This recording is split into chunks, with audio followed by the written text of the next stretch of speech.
As they entered, they saw Dorian Gray. He was seated at the piano with his back to them, turning over the pages of a volume of Schumann's forest scenes. "You must lend me these, Basil," he cried. "I want to learn them. They are perfectly charming." "That entirely depends on how you sit today, Dorian." "Oh, I am tired of sitting, and I don't want a life-size portrait of myself," answered the lad, swinging round on the music stool in a wilful, petulant manner. When he caught sight of Lord Henry, a faint blush coloured his cheeks for a moment, and he started up. "I beg your pardon, Basil, but I didn't know you had anyone with you." "This is Lord Henry Wotton, Dorian, an old Oxford friend of mine. I have just been telling him what a capital sitter you were, and now you have spoiled everything."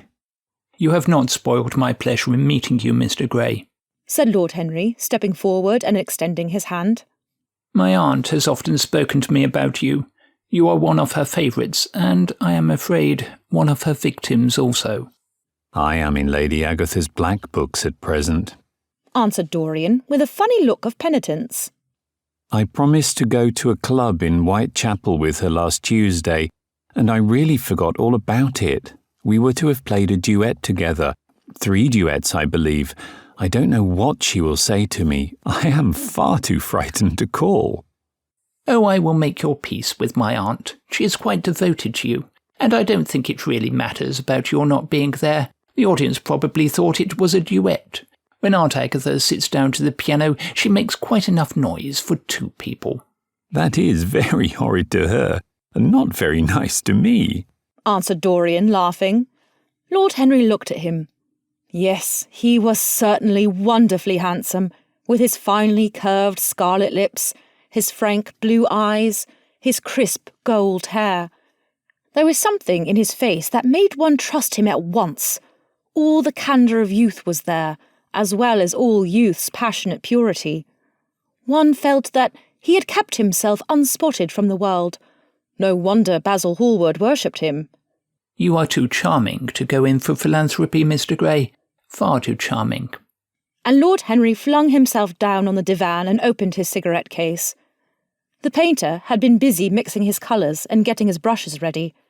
He was looking worried, and when he heard Lord Henry's last remark, he glanced at him, hesitated for a moment, and then said, "Harry, I want to finish this picture today.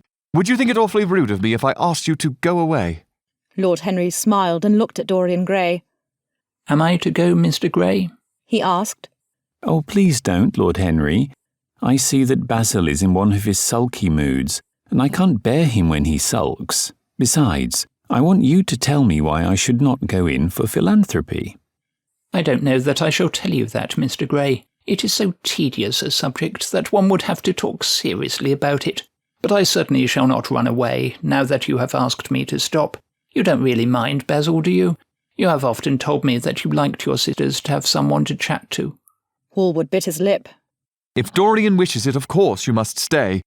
Dorian's whims are laws to everybody except himself." Lord Henry took up his hat and gloves.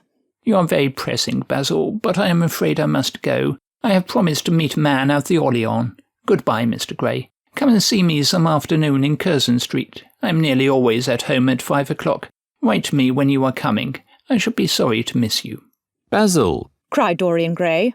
"if Lord Henry Wotton goes, I shall go too. You never open your lips while you are painting, and it is horribly dull standing on a platform and trying to look pleasant. Ask him to stay. I insist upon it." "Stay, Harry, to oblige Dorian and to oblige me," said Hallward, gazing intently at his picture. "It is quite true. I never talk when I am working, and never listen either, and it must be dreadfully tedious for my unfortunate sitters. I beg you to stay." "But what about my man at the Orleans?" The painter laughed. "I don't think there will be any difficulty about that. Sit down again, Harry. And now, Dorian, get up on the platform and don't move about too much or pay attention to what Lord Henry says. He has a very bad influence over all his friends, with the single exception of myself." Dorian Gray stepped up on the dais with the air of a young Greek martyr and made a little moo of discontent to Lord Henry, to whom he had rather taken a fancy. He was so unlike Basil. They made a delightful contrast, and he had such a beautiful voice.